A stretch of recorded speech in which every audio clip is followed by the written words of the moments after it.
So first to my right, we have Stanka Kordic. She is a local Croatian American from Cleveland and a working fine artist. She'll tell you about herself in just a second. We have Pete Maric also, who is a design entrepreneur, musician, and professor at Cleveland Institute of Art. Then we have Marija Maracic, also local Cleveland. She is a photographer and a documentarian. She did a project in Bosnia this summer, which she'll tell you about. And finally, we have Josip Novakovic, who is an author, award-winning author, and professor currently in Montreal. So one moment, please. Let me get my questions. So it is challenging for people who are not involved in the arts to understand what it is that artists and creatives do, what various arts careers are. So can you tell us a bit about your work and what you do? And we have scrolling, if it all works well, the work of the panelists who are speaking. So Stanka, please tell us about your work and what you do. Well, I'm a fine artist. Is this working? Can you all hear me? No. Okay, right there. I would just hold it. All right, I'm holding it. There goes my name tag. Well, as a fine artist, wow, it's really loud. I get to spend 5 days a week in the studio following the trail of my own thoughts. And people prefer that I do this personal work, and in return I put it out in the marketplace, and if it resonates with them, they buy it. That's basically what I do. I work in oil paint. Yeah. Pete, you're up. Check, is this working? Yeah. I held mine. Yeah. I mean, whatever you think. Go like this way. Check. Hi, I'm Pete Moderator. I own a company called Triplet 3D that I started in 2013. Specialize in 3D animation and visualization services. Most of the work is architectural, so we do like architectural walkthroughs. Yeah, I was going to say, can you, AV guys, can you do the Maric with the Vimeo presentation? The second presentation has an embedded video. Sorry? It's on his desktop. It's on the desktop?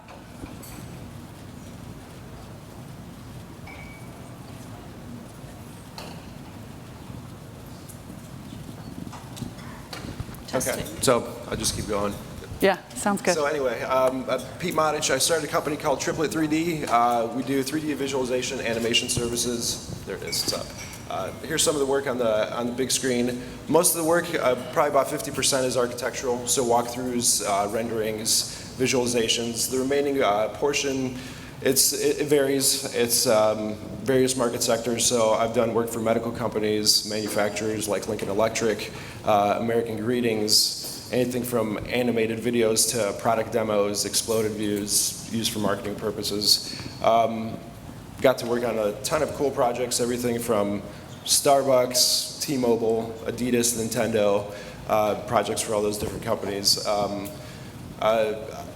Recently I worked on a documentary. It's on Netflix, it's called Back in Time, so some of my animation work you could find on there. Happy to be here. Thanks for having me. Oh, and I also teach at the Cleveland Institute of Art at Tri-C, and I play guitar. All right. Okay, how do you follow that? My name is Marija Maracic. I am a photographer, and my background is in art history. So what I ended up doing is combining both of my passions for photography and history, so documenting, as well as my passion for my cultural history, being Croatian from Bosnia, to do this documentary. And here are some of the wonderful women that I documented. The project is called Sicanja, and it was just executed this past summer.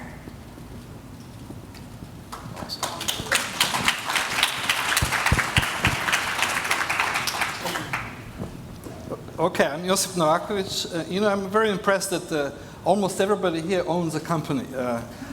Croatians are horrifyingly enterprising. I don't own anything. I think a company owns me, my university. But anyway, I write stories, and I could have become a useful citizen. I studied medicine and dropped out, and then I studied philosophy, but I got tired of reading very boring texts, and I began to read fiction and say, wow, this is life, living language. So then I wanted to write myself, and I have been doing that now for a few decades. The world is always a fascinating place, difficult to understand. At first I was writing some fantasy, then the war in Croatia took place. I wanted to understand it. I went there as a journalist. I still didn't understand it.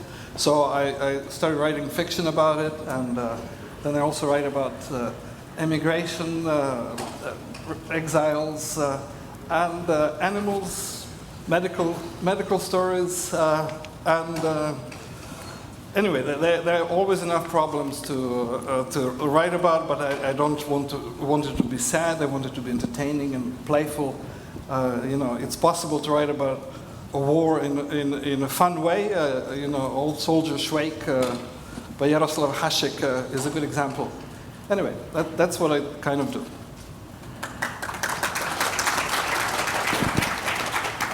So Josip brought some of his books from Montreal for us to have an opportunity to see his work and have an opportunity to talk to him. So we'll do that tomorrow here in the Marriott. So we've been talking a lot about all kinds of different things, manufacturing and business and medical and the arts. And we all know that the arts is often underappreciated, shall we say. And coming from immigrant communities, the hard work ethic, you got to take care of yourself and your family, you have to work really hard. I wonder how challenging it was for you all to maybe go against the current, or what everyone was hoping for you, to pursue a career in the arts. So can you each please tell us about your journey that led you to where you are today?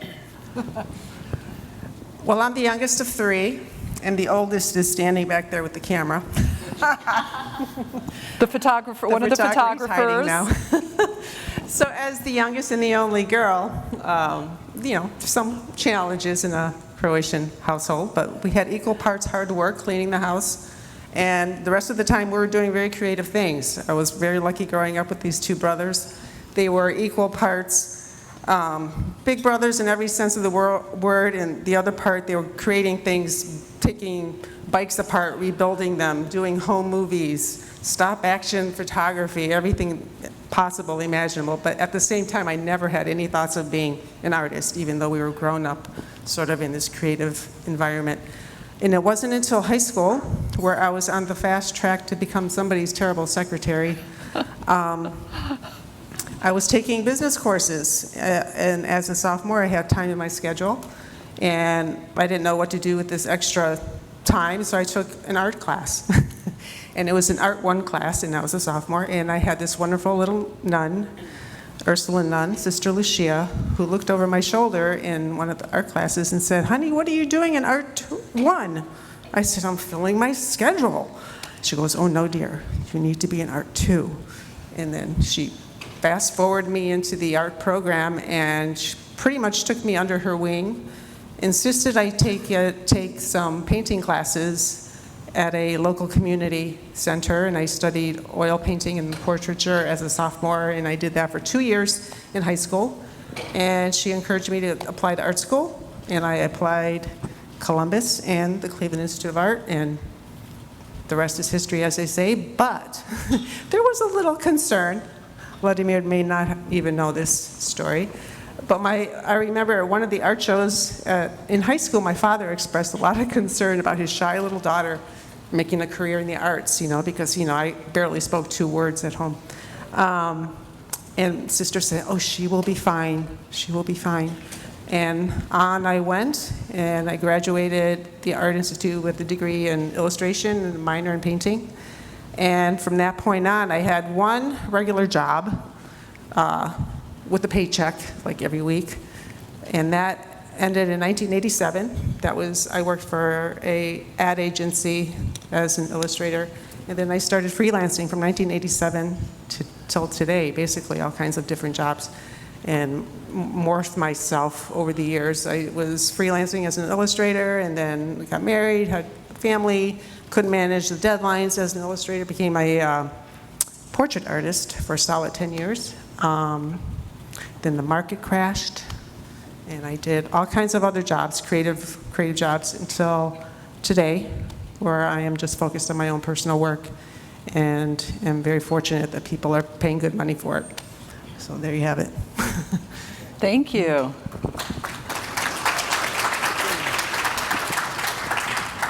So the journey, it's a pretty long one. I just started becoming interested in doing artwork when I was probably in about the 7th grade. So I would just fill sketchbooks with various drawings, and all day long I would sketch. And then I bought a guitar when I was like in the 8th grade. So I just started focusing all my energies on art and music from a very young age. In high school, I went to a vocational school for the last 2 years, studying commercial art. So I was able to do commercial art for 6 periods a day at the Willoughby East Lake Technical Center, and then after school I would practice guitar for 4 hours.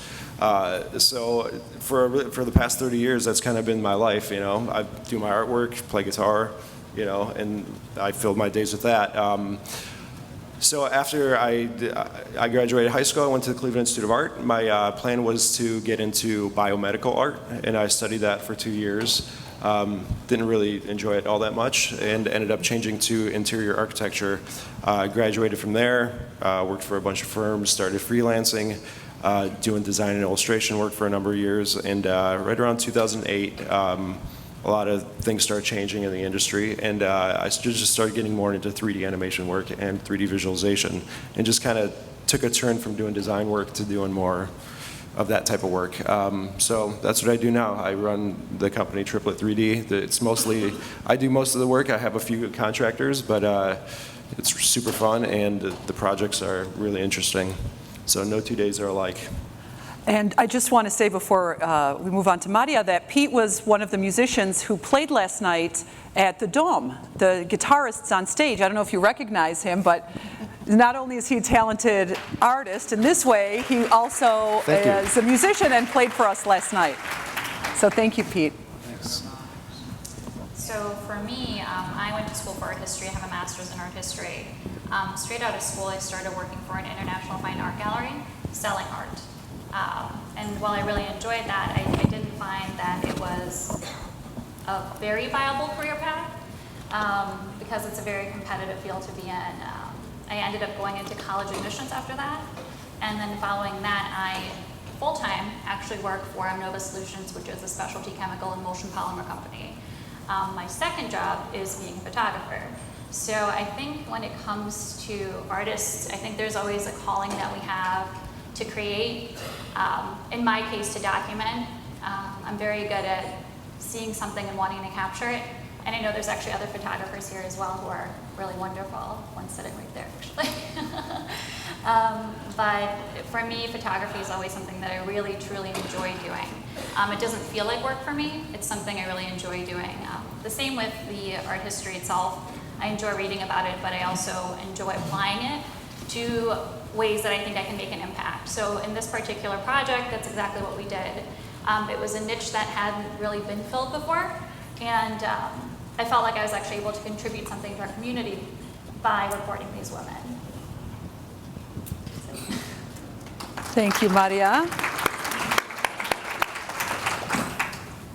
Well, as a kid, I had talent for drawing and not painting. I was a mess, so I couldn't really paint, but I could draw very well, and I thought I would become an artist. Then the adolescence came. I was totally screwed up then, and I wanted to become a psychiatrist. And that meant going to medical school, and my mother was ecstatic about that. And then when I dropped out and started writing, she was shocked, and many others were too. They didn't expect anything of me, but I got into writing maybe like this. As a kid, I stammered, and my friends could tell brilliant jokes. I envied them. They could really entertain people. I couldn't. But then I figured out that I could do that. I could cheat. I could write it up and be funny on the page. And the funny thing is, a friend of mine who was a brilliant and funny storyteller, he actually was very boring on the page. he wrote really dead stories. And so I found out actually that I enjoyed writing, and people laughed when they read what I did. And so when all else failed, I resorted to this arena where I felt good, and wrote a bunch of stories, and became an addiction, kept going, and so that's about it. I mean, basically, it's still probably a big disappointment that I'm not a useful citizen, but on the other hand, I'm not killing anybody with my stories. If I were a brain surgeon or whatever, there would be lots of people in the cemetery after me. So, thank you, Josip. So, for all of you, except Stanka, you were identified early in high school by your teacher, but it seems like the paths are crooked, not necessarily a straight line. And, you know, in the different cases, what you studied, or studying medicine first, or, you know, kind of, it seems that you are answering a call that you can't avoid. And whether it happens right away, or if it takes a little while, or if it's still a work in progress. So, what are some of the lessons learned and advice you might give a young person interested in the arts, or the parents of a young person interested in the arts? So just some kind of lessons learned along the way, and then what kind of advice you'd give to the budding artist and or the parent. Well, to the parents, I work with high school students at Beaumont School as well. That's where my studio is at. So I talk to a lot of parents, and I tell them, please, just don't be nervous once your daughter says she wants to be an artist, because everybody loves it when their kid is very creative when they're little, but the minute they start claiming this as a career, everyone freaks out, thinks that we're going to starve to death. Well, let's face it, you know, with Croatian parents especially, we're not going to be starving, so. But the beauty of this creative life is that we're creative, and that we're very resilient, and we're used to not having this steady Eddie paycheck, here's your paycheck, especially if we're all freelancing or doing whatever. So, you know, we have some toughness built in, and we just find a way. So don't worry about your kids. They'll find a way. They're brilliant. They have creative minds that could connect all kinds of dots in all kinds of ways to make a living. So let them go. They'll be fine. Thank you. Yeah, to second that, I think the whole idea of the starving artist, you know, I'm sure that's, you know, that happens, and there's a lot more creative paths that are more prone to that, I guess you could say. But I would say, first and foremost, at least to the parents, just to get educated, and also the students, to get educated as far as what kind of paths there are or available to them in the commercial fields. You know, like, there's so many things that you could do with a creative career. There's graphic design, illustration, animation, industrial design, interior architecture, you know, art therapy, music therapy. So there's so many different paths, you know, to kind of reiterate what Stanka was saying, you know, parents tend to get nervous and afraid as soon as they hear their kids want to go into a creative career. And I don't really think that's, you know, there's a lot to be afraid of. Since the beginning of time, there have always been artists. Just think about that. Yeah, thank you. Right. Yeah, What about you, that's Marija? very well put. I also think that what a lot of people go to school for doesn't always necessarily end up being their career. So there's a lot of different ways to apply even a degree in history, right? So you can have an undergrad in history and you can go into law. It doesn't mean that, you know, this is exactly the path that you're going to take. And part of exploring, too, is kind of figuring out what works for you and what doesn't work for you. I always thought I wanted to work for an art gallery. I thought that was going to be, you know, the coolest job ever out of college. But then I realized selling art wasn't necessarily something I truly enjoyed, especially if it was art that I couldn't stand behind personally. So for me, it, you know, came with that realization. But I think there's also ways to have a full-time career as an artist, absolutely. Just, you know, touching on all the points that you already stated. But there's also a way to do it as, you know, something that you do for fun. You can continue to be, you know, in the arts, and it doesn't have to be your main source of income. But it absolutely can. You can be very successful even doing photography full-time. You just have to be very driven to want to do it. Being a musician full-time, you know, these are all definitely options for you. Thank you. Josip? Yeah, generally I don't like giving advice, but there's one interesting phenomenon which John Gardner pointed out, that there are more failed businessmen than failed writers. He followed many people over the decades, and he said that everybody who understood what writing profession was about, namely dedication, discipline, regular work, in the end has become a published writer, relatively successful, and it's kind of amazing. I followed some of my friends, and they had different work habits. One was writing 8 hours a day. Lawrence Wright, he became the staff writer for the New Yorker, published a lot of famous books, and basically he told me, I work, this is a job. I work as though I were going to a factory, 9 to 5. Sometimes I don't have ideas, but then I revise old stories. And really that basic workman approach to the art works. Then I knew a guy who did it 3 hours a day. And he also is incredibly successful, has published many novels. And then I knew a guy who was more talented than all of them, but he wrote maybe half an hour a day, an hour a day, and even he's successful, but not as successful as the other two. I remember listening to Juno Diaz that the main thing is to put your ass time into your art. You know, he sits every day for an hour, and whether he writes or not doesn't matter. But he's there in front of the computer with the intention to write. He's paying time like that. And so, basically, what I would say is that it's not all that mysterious. If you want to write and succeed, you simply have to keep doing it. There's a famous incident. A count wrote to Tolstoy a very long letter, very philosophical and involved, and Tolstoy answered, "Sir, I gather that you want to write. Well, then write." That's all I had to tell him after all those complex questions. So it's basically simple, just do it. It's not a Nike commercial, but it is, just do it. Yeah, just do it. So we have 5 minutes left just to give our arts panel, you know, the full time. So we only have 5 minutes left, and I see Kristina Kuzmic over there. Kristina's our next speaker. So just on a final note, and before I ask the question, what I want to say to you all is that all 4 of these folks are easy to find on a Google search.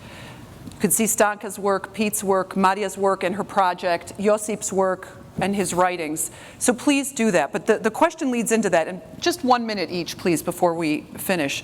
How can we as Croatians and Croatian Americans work together and support each other in the arts? Buy art. Yes. And that is that's a bumper sticker, isn't it, Stanka, in Cleveland? It says buy art. You see it around in Cleveland. So it's a catchphrase, but it's true. Yeah. Buy art. I don't think there's a better answer. Yeah, that's a good one. Be a patron of the arts. Support. How can we support each other? I think this ACAP conference is a good place to start. I mean, what a phenomenal event, you know, and to the organizers and people that put it on, bringing all these people together. That's really what it's all about, right? Several months ago, I was invited for another ACAP event, which they had that targeted students and parents of students who were about to go to college. And there was a panel of us, there was 6 or 7 of us talking about different career paths. And you know, before I started college, I wish I had something like that, of people that were doing something similar to what I was interested in, that I could just pick their brain and get an unbiased feedback of the realities of some sort of career. So as far as bringing Croatians together and helping each other out, I think that's a really positive way to do it. Having these conferences, having those events, networking locally, nationally, internationally, it's just a great community. Yeah. Thank you. Yep. Marija? Buy art. No, I'm just kidding. No, I mean, it's true. You know, support your friends and employ artists. And don't be cheap about it. You know, don't ask them for 50% off when, you know, just because you know them, don't ask them for a discount. Like, it's okay to you know, maybe exchange goods and things like that. But at the same time, don't expect a discount just because, you know, this person's Croatian and you're Croatian. If you're going to pay full price to somebody else who's American, why wouldn't you pay full price to the person that's Croatian? It makes no sense because it helps our community grow. It helps their business grow, and it helps us grow as a community. Thank you. Josip? Yeah, well, you know, Croatians are very proud of being highly cultured. Let us prove it then. Let's be proud of our literature, music, and so on as well, not just of soccer and athletics. I remember when I had books reviewed in the New York Times, I never heard from the cultural attaché of Croatia. They don't give a shit about arts in diplomacy here. I'm sorry to say that. But let's actually be proud of our heritage and our culture, and obviously the arts are a huge aspect of it. We're not just born to be the fastest and the strongest and the tallest. And it seems, you know, we are degenerating into the tallest, strongest people, and we don't even talk about arts at all. I don't want to preach, but I think that's how we can help each other, and also support fellow artists. I mean, if I like some Croatian writers, I like others to read them as well. So, Thank you. Thank you all, and please join me in thanking our arts panel, and feel free to find any of us